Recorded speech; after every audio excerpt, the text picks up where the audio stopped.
Hello, everyone. Very good evening. It is wonderful to see all of you in the participation list watching this webinar as we speak. This could be the first of many webinars we could be having with respect to bridging the gap between medicine and management. And today we are joined by someone truly inspiring, someone who has worn multiple hats in his life.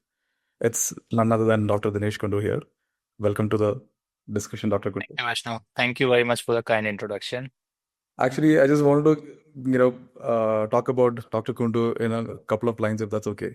So, Dr. Kundu, like all of you, he's done his MBBS from AFMC, and after that, he's worked in Indian Army for almost 6 years. I think started as a lieutenant and then served as a major. Post which he has went into formal medical education at Indian School of Business in Hyderabad. This is in 2013 or 14, if I remember right. Yes. Yes. And from there, he went out and joining multiple pharma companies like Intas and Workhard, along with any other companies. So there he has applied a lot of his management principles, all of the management learnings, at scale in the healthcare division. So thank you so much, Dr. Kundu. And right now here he is a co-founder and director of East Sion Bio Private Limited, and they are focused on cutting edge cell and gene therapies targeting tumors and rare diseases. Dr. Kundu, over to you. If you could also share a few. Yes, absolutely. Thank you, Vaishnav. Thank you for the kind introduction. So, see, as he mentioned, my journey has been, all over the places. I started as a medical doctor in army, practiced there for 7 years. Then I came to ISP in 2013. And from ISP, I also went on exchange to London Business School. So that's kind of a 1 year, 9, 10 months in ISP and 3 months in LBS. And from there, I joined a pharmaceutical biotech company, Wokhard Limited, in Mumbai. So that was the first for me. I had never had any experience of pharma, never had any experience of biotech. So they put me in function of business development. So they said, as doctor, you'll be able to understand the therapies better. You can explain them better. So why don't you join business development? So I joined business development. Business development basically means where you find new territories, new partners, new clients, you can say, kind of a new sales role. You can think of it that way. First time in life, really enjoyed it. So started with territories in Southeast Asia, Japan, China. So those were my territories. And then basically they also added me to Middle East territories. So that's where 2 years were really good exposure in the business development part, or you can say the commercial part. That's where I realized how the marketing teams work, how the sales team work, and how big the world is. So we as doctors, we as clinicians are exposed to very little of it. I mean, our area is very specific. That's why we're not exposed to a lot of how medicines are made, how medicines are marketed, sold. So that's a completely new world. So after working in Wokhar, then I joined a company called Intas Biopharma, and in Intas, that's where my stream changed. I joined in program management. So program management and business strategy, which had nothing to do with selling role. So it was based in manufacturing plant. So used to sit in the plant where your R&D people, manufacturing people, quality people, they used to work on the products. So got an exposure to basically develop the product and file them in India, Europe, and US. So this is something which I really liked. So much more than you can say the sales role. So I was not very good at selling things. I was really enjoying this role where we were developing products, we were making dossiers, we were filing them. So we worked on your cytokines, like say all of us use filgrastim, pegfilgrastim, and also monoclonal antibodies, your rituximab, bevacizumab, trastuzumab, so pertuzumab. So basically all the monoclonal antibodies, but sitting out of the manufacturing plant. So this was an amazing learning. So for 3 years worked over there. After that, I thought that, India is at a right stage where we should do something on our own rather than continue working for someone. So 2017, I left my job, started a company called QBD Biosciences. We two partners, two of us started it, two partners in US. And we thought we will get technology from Europe, US, China, and sell that in India. Uh, we did not have a lot of experience as in startups, right? So we made a fundamental mistake. We neglected that in India we do not love to pay. So even though everybody wanted technology, but nobody wanted to pay. So they said, if our product gets launched, that's the time you can we can pay you double. I said, no, I mean, how will we survive now for 3 years, 4 years? So effectively that company failed. We did not do anything out of it. But as they say in entrepreneurship, failure is equally important as success. So it teaches you much more than success does. So I have the credit of that failure. We started another company that was in nuclear medicine. So we set up a PET city center with my sister and also a distribution center. So that is something which is still going on. Now my heart was set on that let's do something in India for developing innovative therapies. And as we all, as doctors, we know that cell and gene therapy might be the face of treatment in future. I mean, this is where the world is moving. So I was able to take the risk. My wife is, by the way, she's a prosthodontist. I forced her also to jump into this actually with me for last 4, 5 years. So she has left practice and now she's full-time kind of a cell biologist. She's doing regulatory and IP. And as a startup, since you have to do everything, your learning is immense. So it's been 3.5 years. We started it in March 22. We are starting our first animal study now, and we are setting up a manufacturing plant. So, one thing which I can say for sure is the journey has been immensely satisfying. And every step which I think of, AFMC was an important step. I gave my basically a cat in final year of AFMC, and just to try. I mean, just wanted to try what is this. Somehow got like 94 percentile, 95 percentile. I had not even seen anything. So then I realized it's not something which is, very difficult. So if we study a little bit, I think can be done. Then in army, I was posted in Kashmir. So there we had all the time in the world. No internet, no network, but lot of time. So I picked up a GMAT book from friends and then basically studied over there. I got 97 percentile, 740 score. Got a call from ISP. I was quite lucky and got rejected from I applied to see applied to only three schools. I applied to ISP, I applied to Wharton, I applied to London Business School. Got rejected in both of them and got selected in ISP. So I applied to only three places. So my journey has been with a lot of luck. I've been able to get into the right places, and but I am content professionally and personally with what we have tried. Would have been really, really upset if I had not tried this. So that's my biggest satisfaction. So, Krishna, my story in brief for you guys. Oh my God, that's a lot of elements in your life. Each milestone talks about a different story altogether. Different directions altogether. Yeah. Yeah, I was just listening to you. I was just like, oh my God, you've done a lot of things in the last. I think ever since you got out of ISB, it's been hardly 10 years. Yeah, it's been actually now 11 years I completed post ISP, and 11 years have been very eventful, I can say. So, Oh, that's really amazing. But doctor, actually, I know you mentioned that you took up randomly the GMAT and CAT examination, and but did you ever, before you stepped into medicine, did you ever feel like, okay, management was something that you wanted to do before your MBBS time?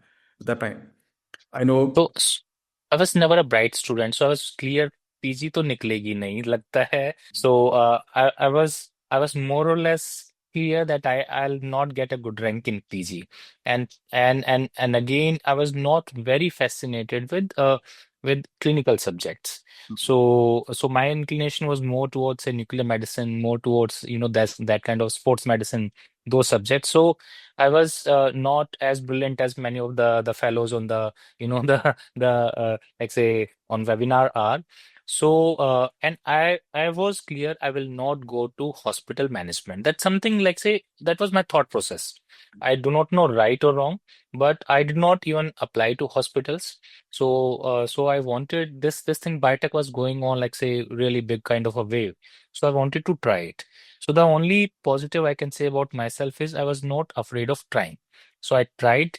One thing led to another. Second thing led to another, and now basically, me and my wife, we are the startup founders in this. And in 3.5 years, so today she was invited in British High Commission as a woman in tech leader, prosthodontist being invited as a woman in tech leader in 3.5 years. So that's something pretty nice journey, I'll say. Uh, I think. yeah. Please go on, sir. No, no, please go. No, I was just saying that I think it shows a lot of impact that has been shown to the world in the last 3.5 years, all of it together combined. And I think your story is a pure example where, let's say, a doctor is not just about treating one patient at a time, but also about shaping systems that can transform lives at scale. So I think, That is something which was in my mind always, right? So as a clinician, we make really good impact, right? We treat a lot of patients. Again, very satisfying work, right? But somehow I thought that, maybe we can try doing something which can give the impact maybe bigger than even as a clinician or even as a hospital owner. So it's just about trying. See, we haven't made anything big where Vaishnav. I mean, that's the truth of it. Only thing is, this area is very niche. This area is very niche. Not many people are trying. So only thing you can credit us is that, okay, these people are trying something unique. Other than that, nothing. It's still a long journey. Our product launch, if everything goes successful, will be in 2029. So we have zero revenues. We have all expenses only. 20 scientists basically, they trying to develop the product. So it's a very long journey. It's a very capital intensive journey, but something which we have tried is the unique part about it. oh, that's really amazing. I mean, the effort, all of the effort for a future fruitfulness, I think is really sweet.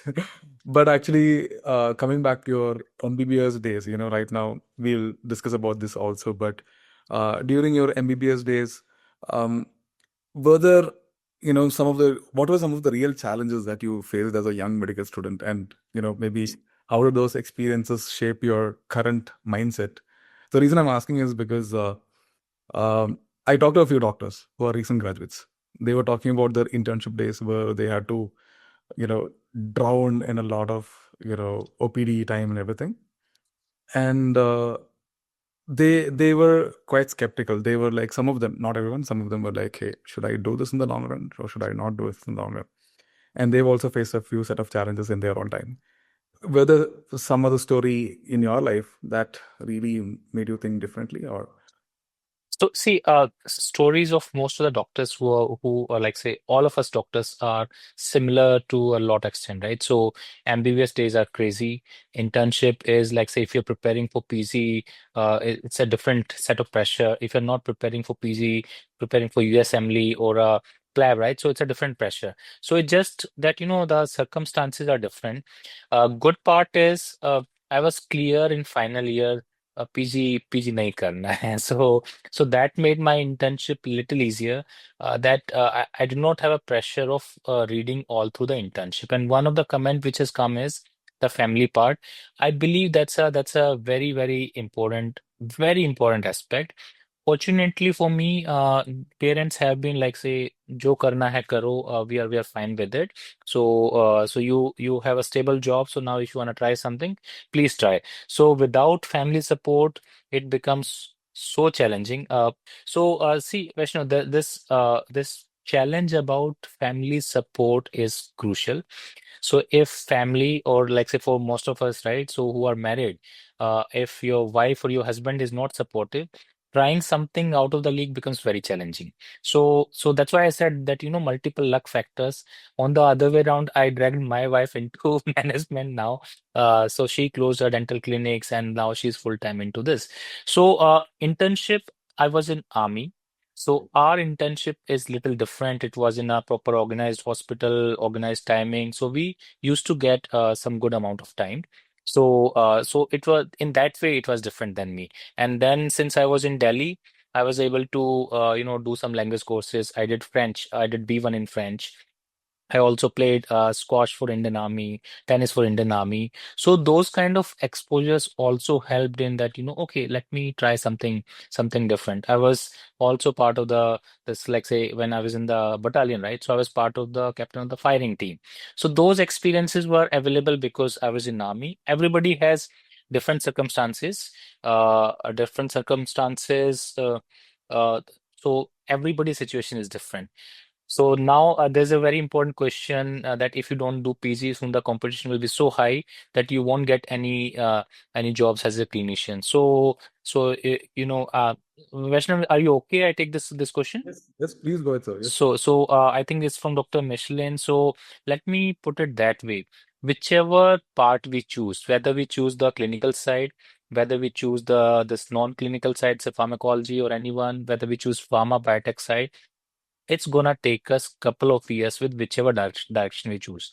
So if we plan to do PG, our career doesn't take off immediately, right? So we do PG, then SRship. So still it's a long journey. Similarly, whichever path you choose, you will have to give couple of years to that to see whether it is making a impact to you or not. So that's a real risk which we all have to take. We take the same risk in PG also, right? So say suppose we want to do a PG in medicine, we end up getting microbiology, right? So that's a challenge all of us face. We want to do radio, but ultimately we end up getting, say, a PSM. So not each one of us gets the stream of our choice. I mean, I can actually guarantee that. So this challenge, Dr. Michelin, is there for every branch, whether you stay in clinics or whether you go for corporate, you go for medical in say pharmaceuticals or MNCs. But point is there are a lot of options for doctors which we do not somehow explore. So exploring the options and maybe finding your right fit will be a good approach. I was clear I'm not meant for PG. So I had said, let me try what else. I started with pharma, I ended up in cell and gene therapy. And that will be kind of a, course for many of us. So basically this is how the journey goes. Right. So now I mean Vaishnav, I'll let you lead it. I will not Yes. disrupt it in between. So you please you please Yes. let me know. If I may add a point there. So I was just talking to, like I said, before the webinar, I just talked to a lot of doctors who are currently working as my colleagues, at daily on Smarrow. So some of them are telling me that even in their batches, even the current time, this may not be applicable everywhere, but in some places, they feel a doctor's journey is very linear. As in, like you said, it's amazing to see these comments right now. But people think, okay, after MBBS, I've spent 5.5 years for my UG. And now my only path or my only journey is to get into PG, like you said. And it's quite interesting to see that people are always looking for other things here in the chat itself. That's when you were talking about all of these and when the comments were coming in, I was thinking about that conversation. Seems like that is also one of the points that I want to discuss with you. You know, uh, maybe it's the fear. Maybe it's the fear that you know if they get out of clinical and if it doesn't work out outside of clinical and all of the clinical knowledge, they're like a little away from it, right? Going back, let's say if you were put in such a scenario, what would be your understanding? Yeah, so see, Vaishnav, this is what I'll say. So whichever decision we take, we'll have to stand by it and also face the positive and negative consequences. So even when many of us, start practicing, so not every practice flourishes a lot, right? So same is the situation with if you want to try a non-conventional, let me call it a non-conventional career right now, but I firmly believe it has become almost at par with a conventional career. I know a lot of doctor friends who are in medical pharmacology. I know a lot of doctor friends who have started health tech companies. I know a lot of doctor friends who have started something completely beyond healthcare. Right. My classmate from FMC and ISP, he started a company called Prozo, which is a supply chain management company. It's the fourth largest supply chain management company now, but that guy had a troubled time for 5 years. So see, this apprehension which many of us had, that is real. If we go away from clinical practice, coming back to clinical practice will be very difficult. So you need to have a clear that okay, I'm going away from it. I'll give my best shot for X number of years. If it doesn't come, I'll face the consequences. Let me be on the back row then, right? So nobody will give you the front seat after 5 years if you want to come back. So that's a challenge we have to live Oh, that's really nice. That's a good perspective, sir. So, I don't know if it's the right time to say here at Daily Rounds Marrow specifically, with. what we are trying to do here is to, support a doctor in every stage of their lives. And that also includes right now we're building the life after PG. Right now we have courses for SS, residency, certificate programs. And among this, like you said, for those people who wanted to think differently or do something different, we also have a management program. So that is what Dr. Puchin Darod was referring to in the comment. Mhm, Uh, mhm, is a short course from ISB necessary or not? But mhm. if I can share my perspective, Sure, sure, absolutely. Darod, uh, see, management is not just black and white. There are shades of gray, and there will always be scenarios where you have to like take a lot of decisions.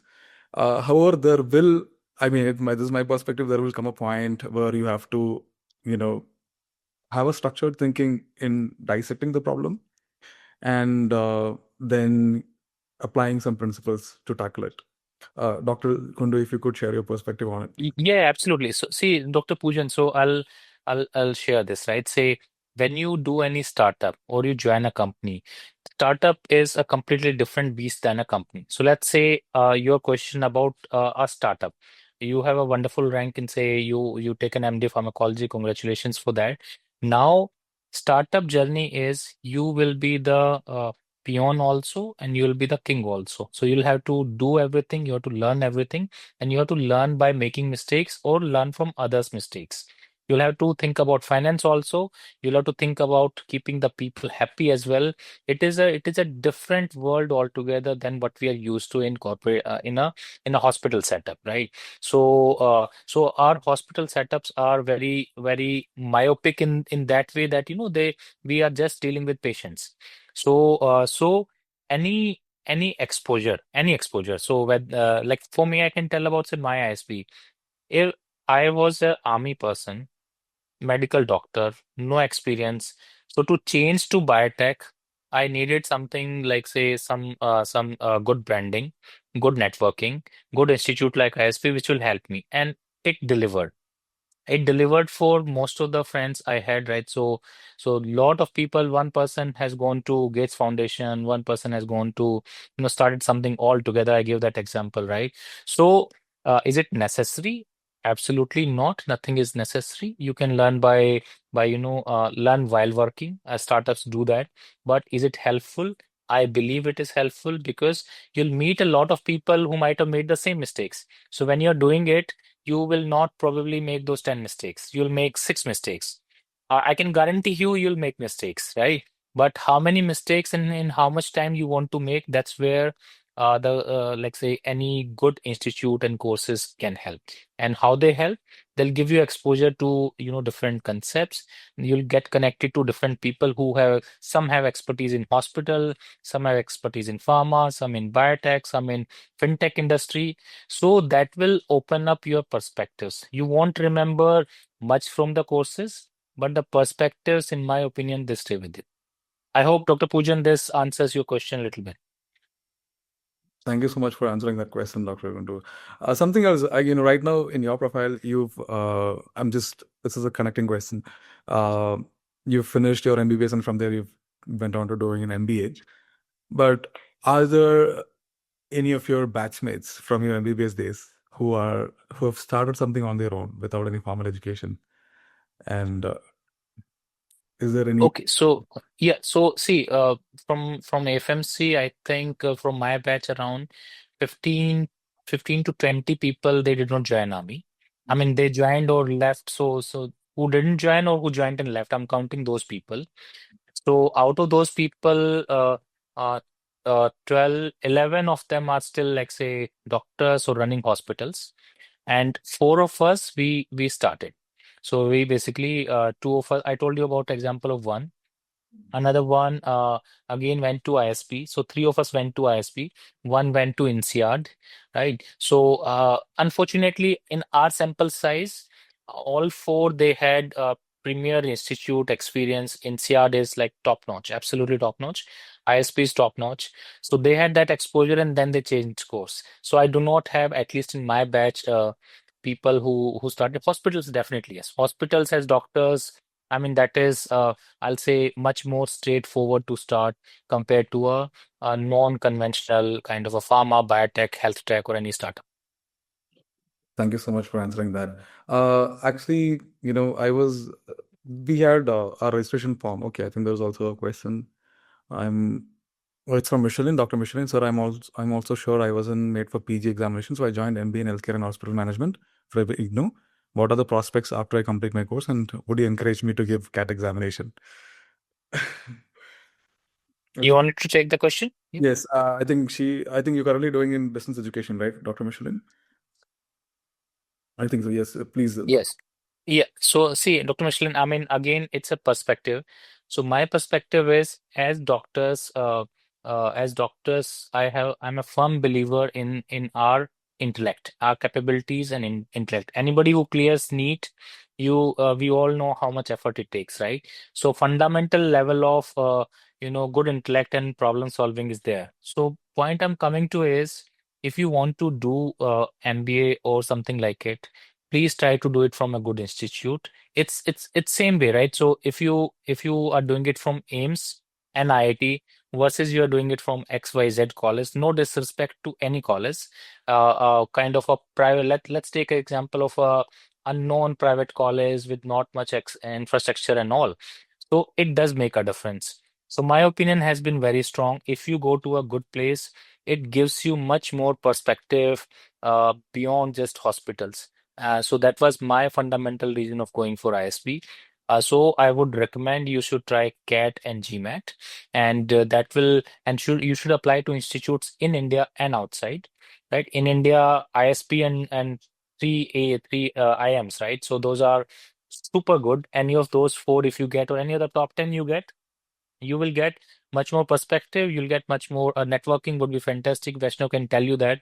And outside India also, lot of options. And believe me, as doctors, the admission committee is quite interested in looking at profiles of doctors because they bring variety to the class. Just a quick curious. I mean, I'm just curious about this question. Back in your time at ISB, how many fellow doctors did you have in your MBA? So we had in my batch, there were around seven, eight doctors. Okay. So two of them came on kind of a full scholarship. And obviously, I was not that bright, so I never got any scholarship. But two of them were in full scholarship. I think one of them was in half scholarship. So that's a pretty good number, right? So even though doctors were like say just 2%, I think, but still like say many of them were just MBBS and practicing. I think one was MD pharmacology. And the representation has been growing every year.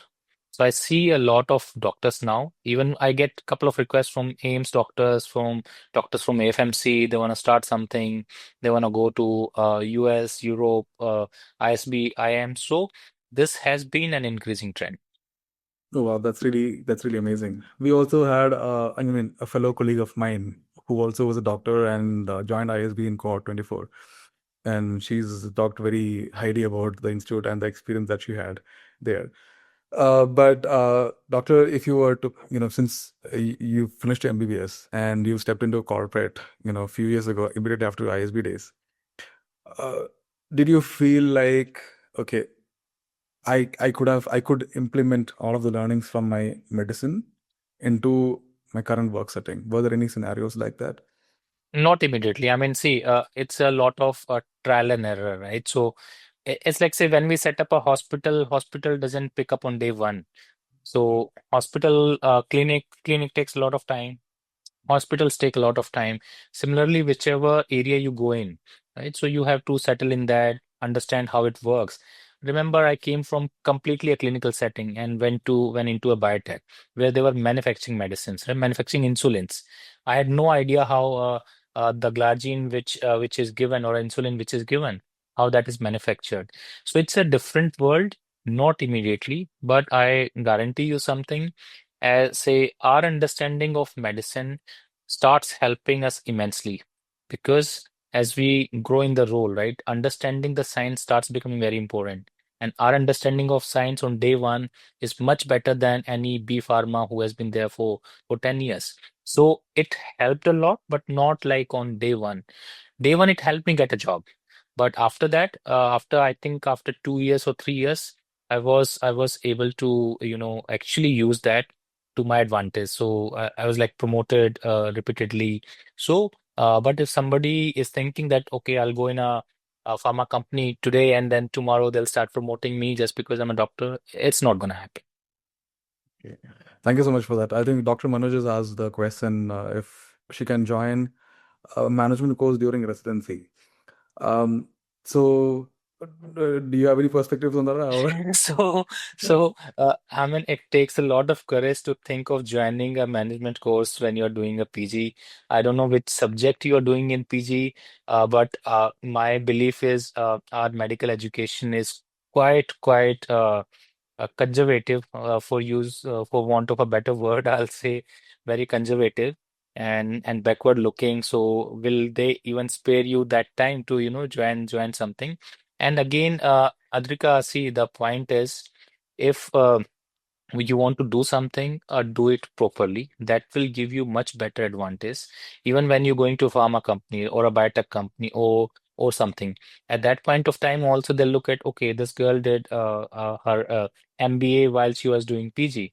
So probably she did neither of them properly. So do we treat her as doctor? Just sharing my perspective, right? So see, 1 or 2 years in your life post PG, if you spend for a good program, that's not gonna harm you at all, in the sense I can guarantee you after 5 years you won't even remember, right?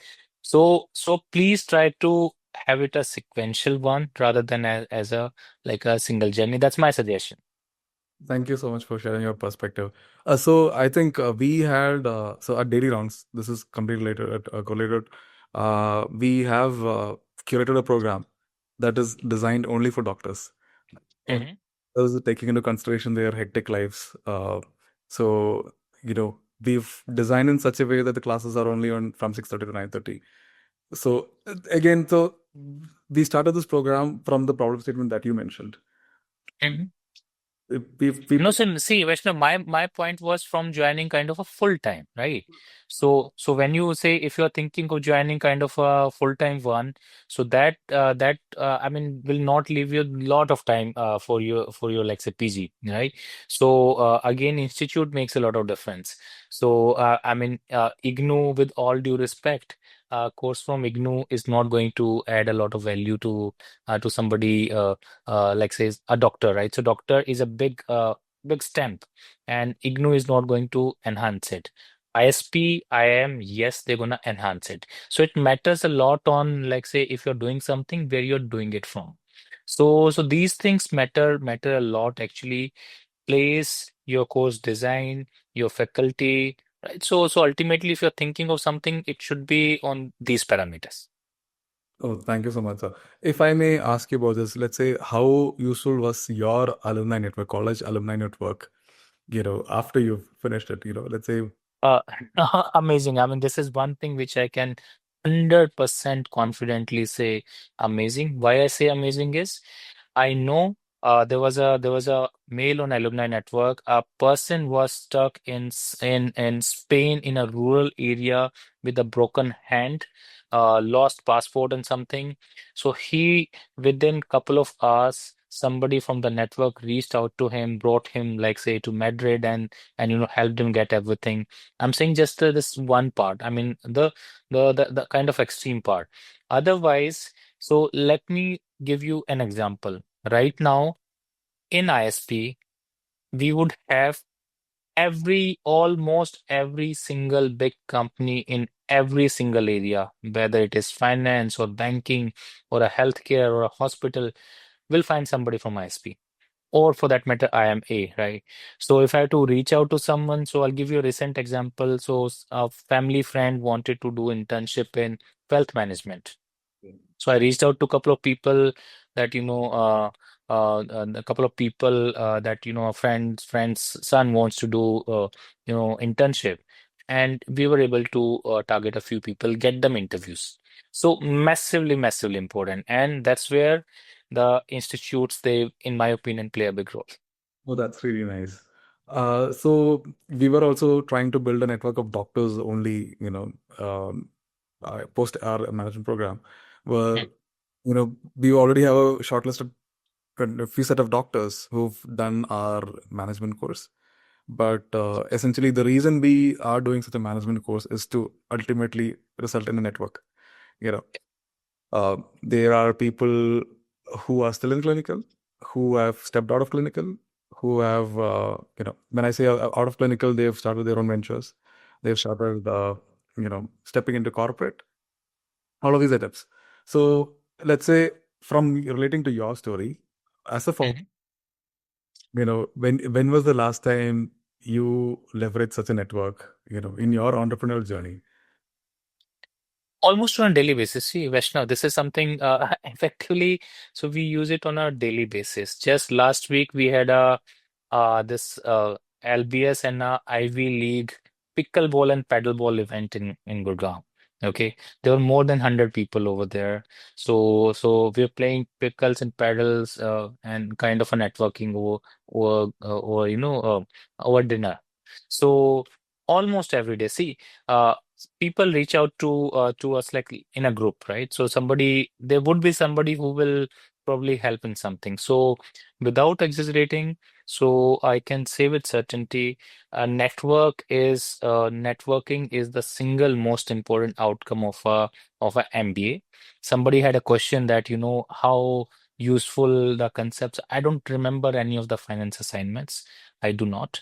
I do not remember any of the statistical tools. I do not. We have team who can do that, but I understand them. I understand when somebody is telling me a balance sheet, somebody is giving me, profit and loss statement. So I understand that, this needs to be done properly. This is where the issues happen.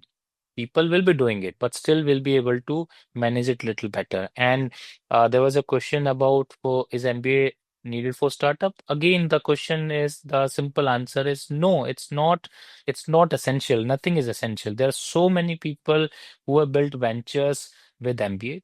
There are so many people who have built ventures without MBA, without even formal education. So short answer is no. It depends on, say, your mindset. If you like, I was clear that I needed something to help me change track. So if you feel you need something to, make that transition or explore areas, then MBA is necessary. If you feel no, you can try for 2 years. Let's see what happens. Then absolutely not. So no single yes or no answer is uh, is there for whether MBA is needed. Oh, that's really nice. Actually, I had a follow-up question with respect to this. So let's say, for a young doctor, listening to today to our discussion, who dreams of leadership, policy, entrepreneurship, or even pharma, what skills should they start building right now? Maybe it's a 5 years down the line vision, but let's say if they were to start building a few set of skills, what would be your suggestions be, sir? Yeah. Yeah. So see, one of the things which as doctors we miss out on is, our internship basically is go to a hospital, do an internship, right? Whether it's a kind of a working internship or a non-working internship. Not many of us go out to, pharma companies to do kind of a internship. or to the labs to do internship. So as doctors, if we start doing that, so that will help us understand those places much better even before we go for MBA or start something. You reach out to those companies. I'm pretty sure, you reach out to 10, two of them will answer positively. So it can be on ground experience if you try to get through these companies. Through again, network again helps a lot, right? So you reach out to people on LinkedIn. Many of us do not have even LinkedIn accounts, right? So that's how highly we think of LinkedIn, right? So LinkedIn is pretty useful. Start making use of it. Don't hesitate to put out a mailer to somebody that, I want to do internship for a week, for 10 days, for 15 days. Learn foreign language, right? So do internship outside. So that's a very important step which you'll be able to explore that area without actually going into that. That's very well put out. I mean, even I tell all the recent graduates of MBBS who I talk to, hey, are you on LinkedIn? Please do take leverage of the platform. It's really important. And if I think there are a lot of questions coming on the life outside of clinical, maybe we can Mhm, on that. mhm. So one aspect is, let's say, being in a hospital administration position, right? And the other side is completely out of hospital, similar to your profile, in corporate, again, doing something different, touching people's life. What would be your perspective on it, sir? So let me share what all options are there first. I think that there is a question about that, what Hmm. kind of options are there? So any option which is available for a graduate, all options are available for us, right? So you want to go into to investment banking. I know doctors who have gone into investment banking. I know doctors who have gone to health tech companies. I know doctors who have gone to, e-card companies. So there's nothing stopping us from doing any of that. So it not just you do not just think of only pharma and biotech. So let me try to break pharma and biotech for you guys. So pharma and biotech is not like a uniform world. There are so many departments in pharma. Say starting from pharma has a finance department, a HR department, marketing, sale, production, R&D, quality, management, manufacturing, program management, business strategy, business development, just to name a few, right? So there are so many departments. You can, as a doctor, you can directly walk into, like say, medical marketing or medical writing because that's kind of a core skill.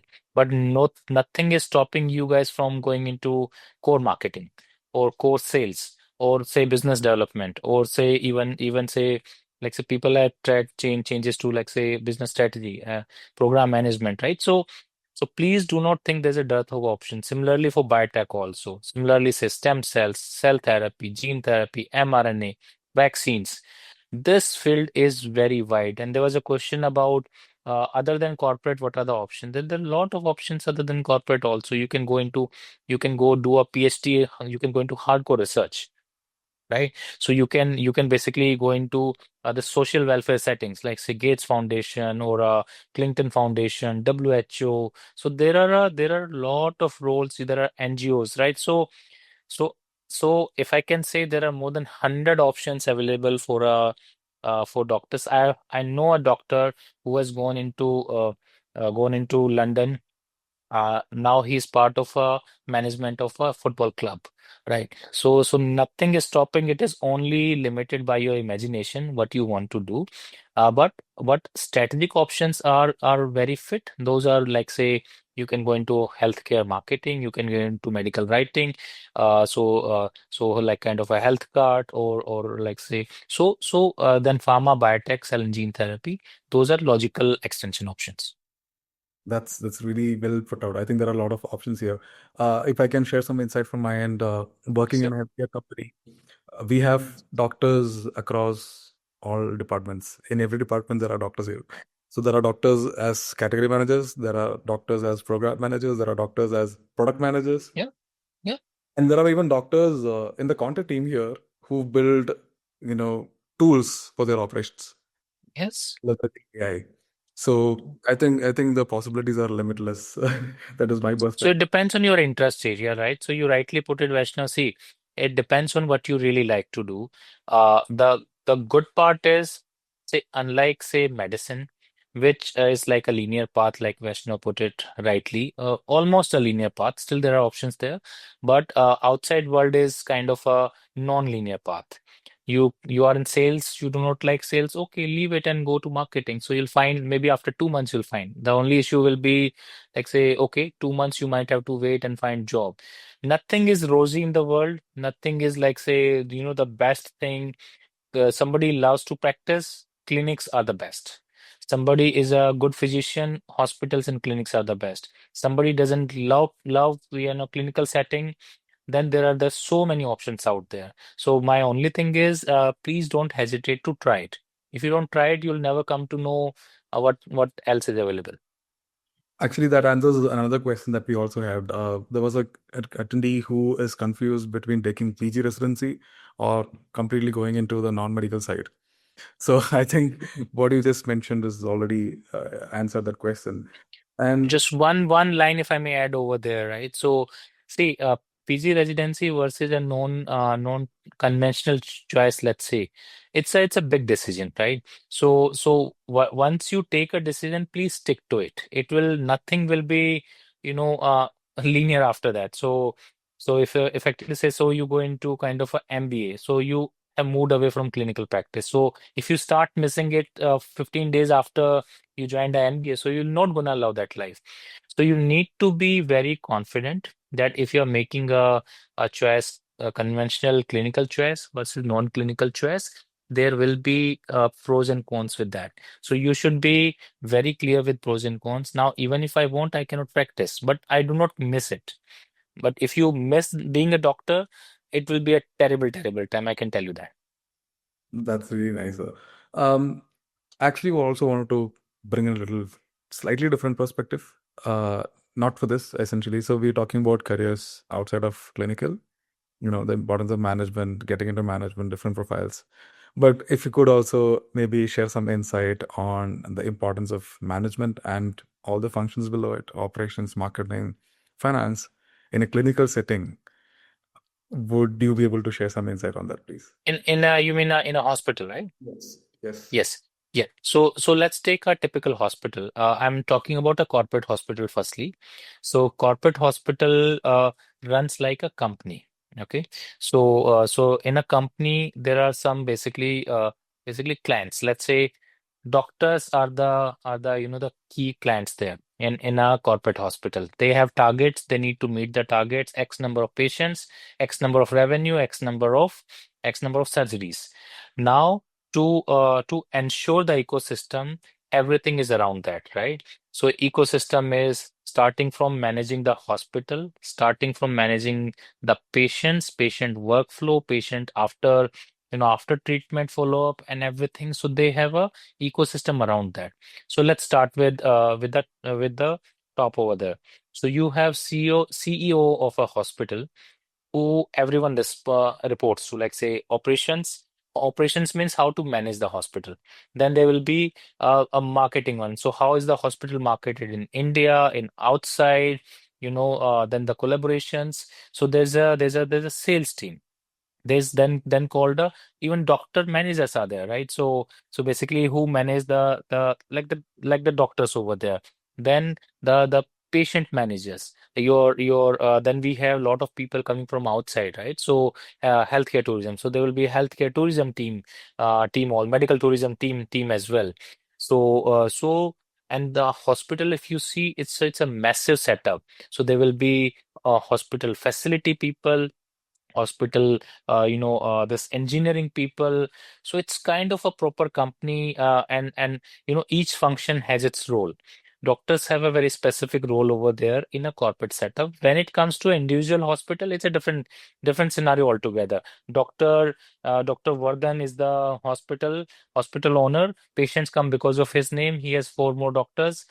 They manage it everything by themselves. They hire one manager and basically few people, and then that's how basically a small hospital is run. I'm making it very simplistic, not as simplistic, but compared to a corporate hospital which runs like a well-oiled machine in different areas. Hope it answers the question, Vishnu. Yes, yes, it does. So I was also thinking about a scenario, where I went to a hospital recently, and I had an appointment at 5 in the evening. But then, even though the appointment was at 5, my consultation happened only at 5:45, 6-ish. So I was just, while I was sitting there, I was just thinking on how important operations management is, patient wait times. Yeah, yeah, absolutely. There's a And special course on that, yeah. Mm. yeah. Oh, is it? I mean, it's actually quite impressive, right? Let's say if a hospital is able to bring an equilibrium to patient inflow and outflow, I think that is amazing. So I came across, I believe you would also be aware of this. Of course, there was a case on Shoulders Hospital. Uh, Mhm. the hospital specialized in hernia surgery in Canada. Their operations, their story, everything's really beautiful. If do you know? No, no, I'm not heard the story. Okay, so essentially, this was part of our curriculum last year with ISD, Mm-hmm. actually. Mm-hmm. They were talking about people coming in across the globe to this specific hospital where, you know, they come in, they get, admitted, they do the surgery, and then with 3-4 days, they are discharged. So their recovery starts right at the operation theater, OT. The patient recovery starts at the OT, where the patient they use local anesthesia on the patient, get the surgery done, and the patient is asked to walk out of the OT. So it was quite interesting. This is a very not so traditional concept that I went into.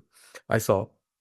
So that actually shared some insight or opened my perspective on the importance of operations management. And similarly, I was also talking to another doctor who recently opened a clinic, one of my friends. He was he was just asking me, how do I mean, ultimately he has to earn money to keep it running. So he was asking me, how do I bring in patients, via marketing, So I told him about the marketing funnel. I was like, how do you essentially establish the marketing funnel in patient acquisition? There will be 5 other clinics in your neighborhood.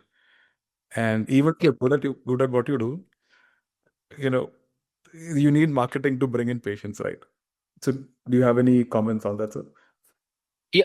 So see, why if you see this big corporate hospital, let's take Medanta or Fortis, Artemis, Max, or Yashodas, or Narayana's. This this. So now a lot of people come from word of mouth, but they have very very strong marketing campaigns. So they have the satellite clinics, strong marketing campaign. They spend a lot on marketing, but as a single doctor, it's not always possible for us to, spend that much on marketing. So does it play a role? Absolutely play a role. We have a nuclear medicine center. I know how difficult it is to get patients, right? So it's very challenging role of a proper marketing person, proper operations person. So, like say you gave an example of that hernia part, right? So hospitals have a operations management team just to work on the wait time. So if you are able to reduce wait time by 5 minutes for a patient, so that has a big impact on the top line and bottom line. So this is the kind of things they work on. So how do they manage the surgeries? How quickly the patient can come out like say post OT, then to ICU and to other parts. So they work like well-oiled machines, and operations management, marketing, they have a big role to play in corporate setting at least. That's really nice. Actually, I think we're almost hitting our time, but I actually wanted to ask you one more question. The question was, if you could leave our audience of doctors with one message about embracing management, what would it be? It is a very generic question, I know, but what would it be? So, see, one thing which I want to kind of give a thoughts to every medico out there is, don't be afraid to try, right? So, if you do not try, you'll not come to know what lies over there. So if you are in a position to take risk, please do take risk. Without risk, nothing will come, right? Without risk, the best approach for us is, study for PG for 1 year, 2 year, 3 years, get in PG and do that. I mean, that path is always there for us, kind of a least risky path, I'll say. Right now, with number of seats, it's less risky path. So a lot of opportunities are there for medicos. Please please do try them. And there, your support to try them could be a good program. So think of it that way, kind of a enabler, right? Not a necessity, but an enabler. If you feel confident enough, you can try, please try first. I mean, then you can do after 1 year, if you think a need, you can do anything like an MBA or a program or a certification, right? So it's not, so think of them as enablers. You can decide what phase of your life you need them in. You need them early, you need after a couple of years of experience. So keep it real, but don't be scared to try. Lot of doctors have basically made it pretty okay and big in corporate and everywhere basically. So that will be my request to everyone. Thank you so much for answering that. And I just the last two questions in the comment box. One was the scope and right path of management for an FMG graduate. Uh, I think a lot of these can be applied there, but is there anything else that you would like to add? So what is FMG graduate? Sorry, I that. Foreign medical graduates, sir, who complete MBBS from abroad and come back to India. Okay, sorry. My apologies for that. So, see, this foreign, say MBBS, the degree which we do, I believe that allows us to go for the this PG, right? I mean, for PG we have to appear for some exam, but I think for any other course, it directly allows. That's my understanding. I might be wrong in that. So you are at par with any other graduate to try. See, since you're gone outside, so I believe that you are in probably much better position to take risk than other people. So why don't you take the risk and try some of the? Why don't you start something, right? So why don't you join something exciting in startups or in a company? I mean, that would be my request for FMG graduate to take the risk, maybe little more than somebody who has constraints of resources can take. Thank you so much for that. The last question is regarding a book for CAT examination. So I believe I remember you telling me that you just directly went and wrote the CAT Yes, yes. So, exam. so I mean that was actually 2003, if I remember. So it's been a very, very long time. I don't remember that time. It was IMS. I think there was IMS was there, but I don't know, man. Sorry on that. I cannot advise you which is the right book for CAT or GMAT. But if somebody needs the information, I can definitely check with people. That's no problem. But I don't remember off the hand. Thank you so much for answering that. Is there any other questions that we would like to address? If yes, please put it on chat. Otherwise, we can wrap up. I think we're on time. We had scheduled a 1 hour. Mm, No problem. I mean, if there are questions, I can stay for, a few minutes. There's no problem over there. So there are a few questions about, say, MBA hospital administration and MBA in healthcare management, a role for MBBS, MBA graduate apart from corporate setting. So again, see, the simple answer is MBBS graduate is, at par with any graduation. I feel very few of us go for research. That's an area I would really like you to think about it, right? So go for a PhD, go for a postdoc. Areas like genetics, you have nanomedicine, cell biology, amazing area, gene therapy, amazing areas are there where the science is beautiful. Go to Germany, go to US, go to these places and try research. Believe me, the next 10, 20, 30 years, they belong to innovation and research in India. So if you try that, I have a very strong feeling it will be really helpful. Scope of MD path and MBA. So MD path and MBA, Priya, the straight thing is that you can open a lab, you can be part of a lab setup. That's a standard part, right? So you can open them without MBA also. But if you're thinking of scaling it up, that's where MBA comes into picture. For example, say Pathkind, right? So if Pathkind had to open just one setup, I mean, Dr. Priya can just open it and then, run it in, say, Delhi, Gurgaon, or somewhere. But if you want to open 100 paths centers as a pathologist, that's where MBA can be really, really helpful because you'll need to raise funding, you'll need to hire a lot of people, manage that. So it's more of operations than your MD pathology, which will be in picture. So MBA has a role if you are thinking of scope and scale up. If you're thinking of a single center, I'll probably say you can skip that. Hope that answers Priya the question a little bit. Difference between MBA, hospital administration, and healthcare management.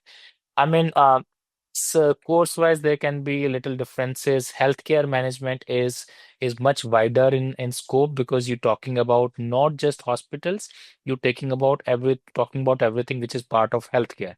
So that includes your pharma, your biotech, your insurance, healthcare insurance, your health tech.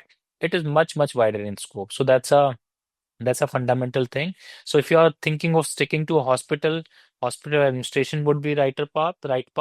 If you're thinking of trying different things, then probably healthcare management will probably be better for you.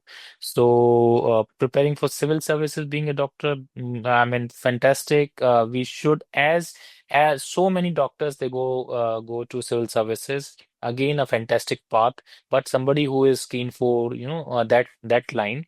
So preparing for civil services, being a doctor, that learning management will be helpful.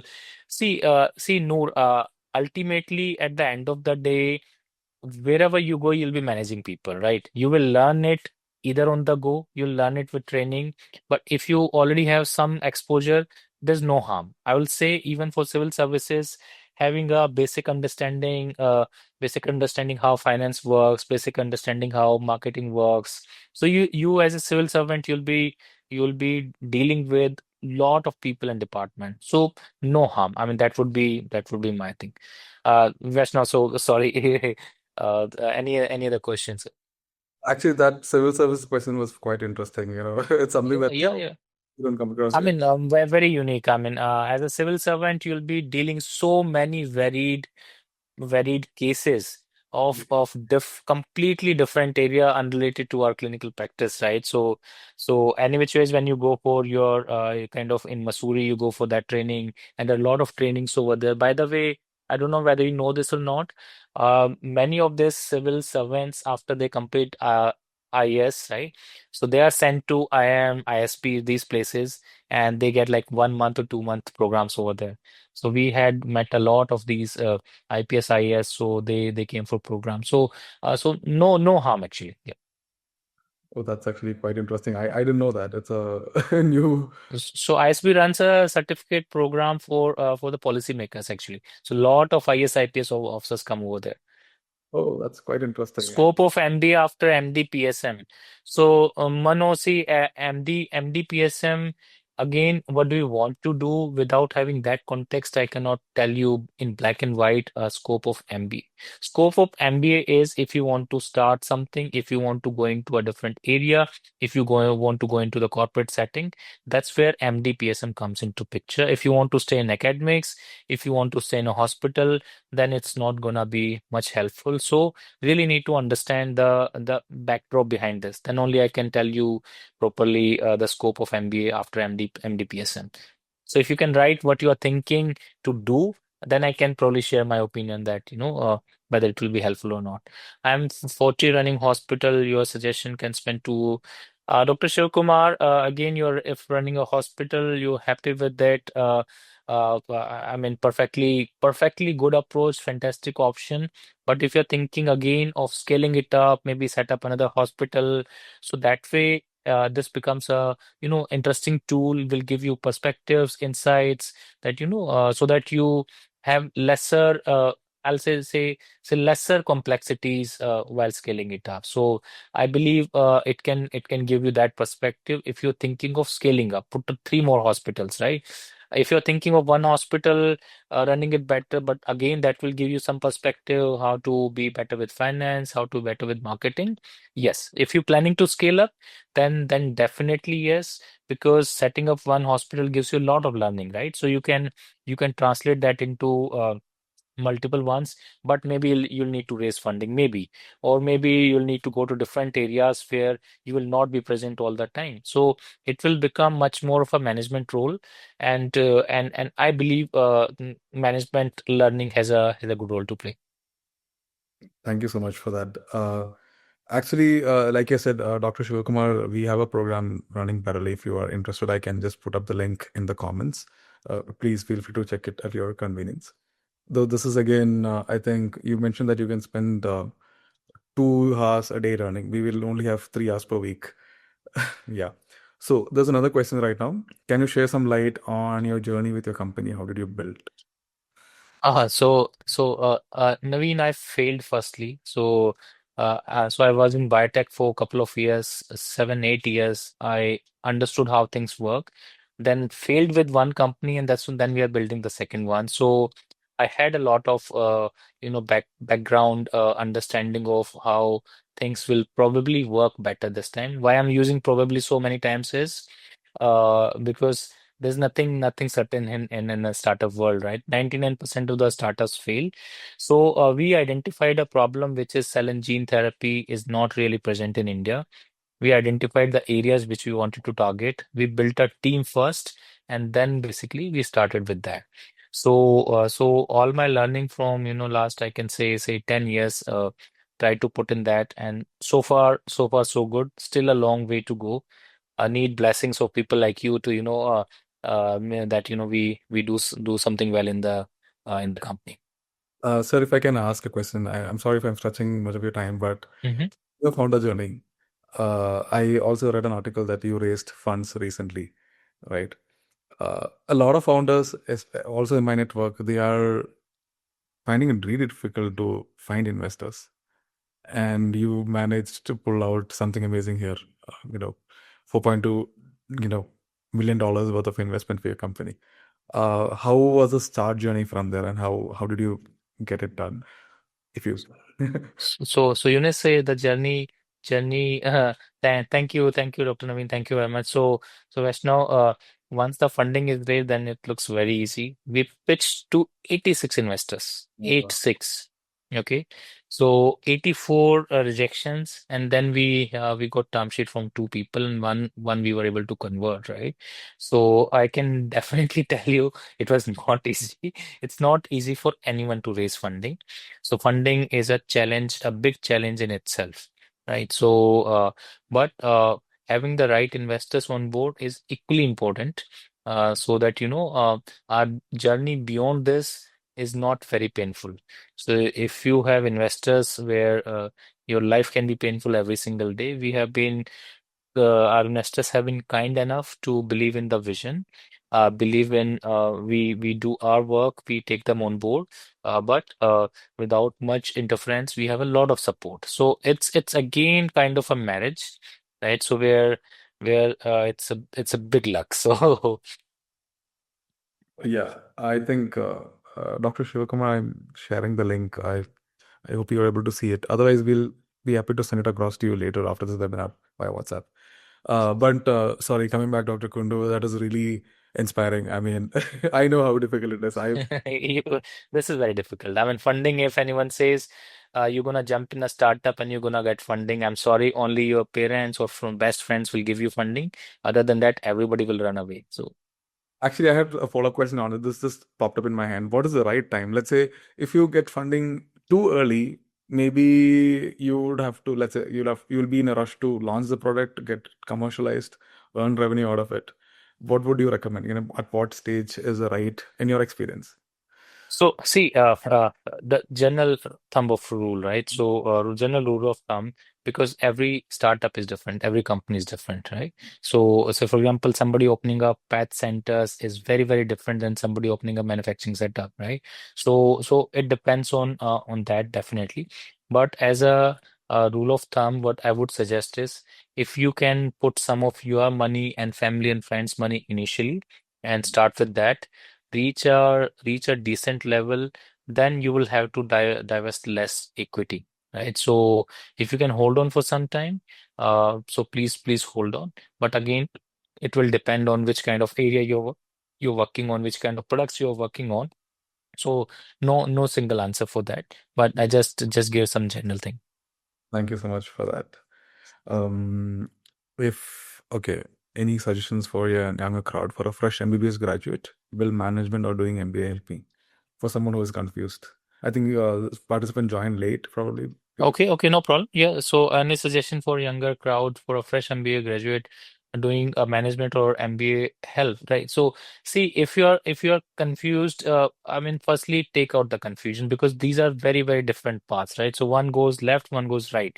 So if you do PG, you are in kind of a clinical setup. You can still do MBA after PG, but if you go for MBA after MBBS, coming back to PG will become extremely difficult. I can tell you that, right? So you need to take care of your confusion, friend, first.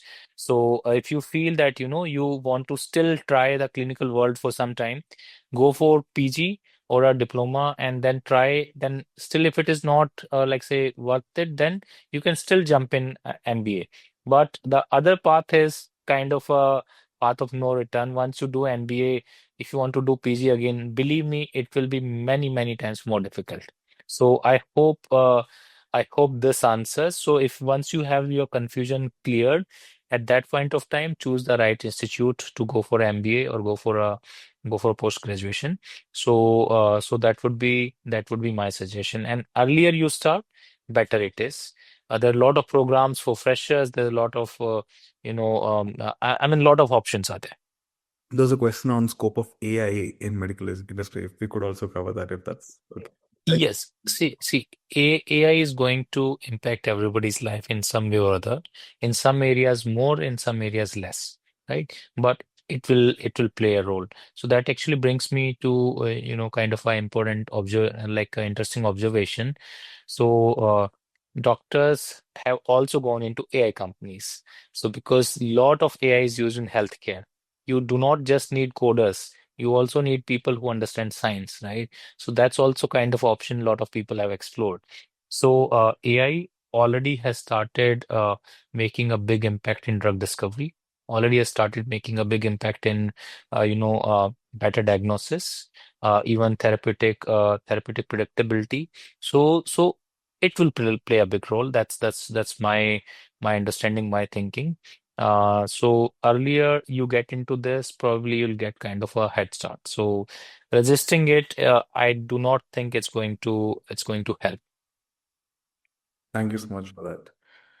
If there are no questions, we can wrap up. I mean, we are trying to have as many such webinars as possible so that, we can always. No, definitely, definitely. It helps helps the fellow doctors. Why not? I mean, I hope it has been a little bit helpful for these guys to get some understanding how things work.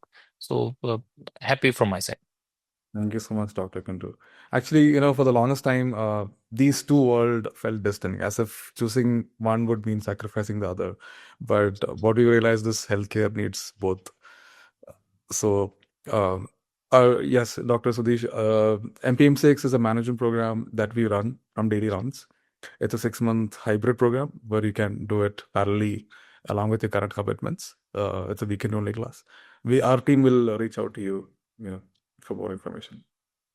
So there's an interesting question about if anyone wants to pursue entrepreneurship, what about anesthesia as a branch? So anesthesia is a core clinical branch, right? So that way your direct translatability from anesthesia, maybe if some of the anesthetic agents you want to start, so that will be kind of a direct one. You can set up anesthesia. Uh, I mean, I'm just thinking aloud, what would be the right options for anesthetist. But see, other options are definitely open. I mean, if you wanna go into the this corporate setting, definitely those are open. But anesthesia as a branch, translation to multiple entrepreneurship options in anesthesia are not there. That's my understanding. Thank you so much, Doctor. Oh, I think, thank you so much, Dr. Abdul Karim, for your nice words. Uh, Thoughts on doing CFA after medicine? Will it be too difficult being a core finance course?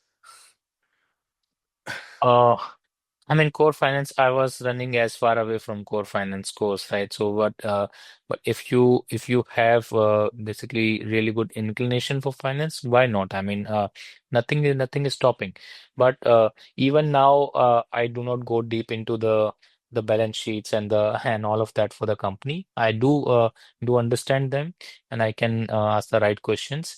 So I know somebody in my circle who has done it? No, I do not know Dr. Ashish, anybody who has done CFA. But I can tell you the combination of a clinical knowledge and finance is very powerful, very, very powerful. So if you do a CFA and you're a doctor, I think for these consulting companies, you become you become priceless, become really precious because they do not have many doctors who understand finance very, very well. So they look after mostly MBAs. But if you are a core finance person, so I mean, I believe this will open a lot of avenues for you in corporate consulting. So management consulting, corporate consulting. That's my 2 cents. Thank you so much for that, doctor. So, is it okay if we wrap up? We can. Yeah, I think sure. maybe we'll everyone will have more sessions like this coming up soon. We can always be there to support you with your queries and answers. And Dr. Kundu, is it okay if they connect with you on LinkedIn and then? Yeah, absolutely. LinkedIn would be the most welcome, Naveen. So, LinkedIn would be the right platform. So, feel free to reach out.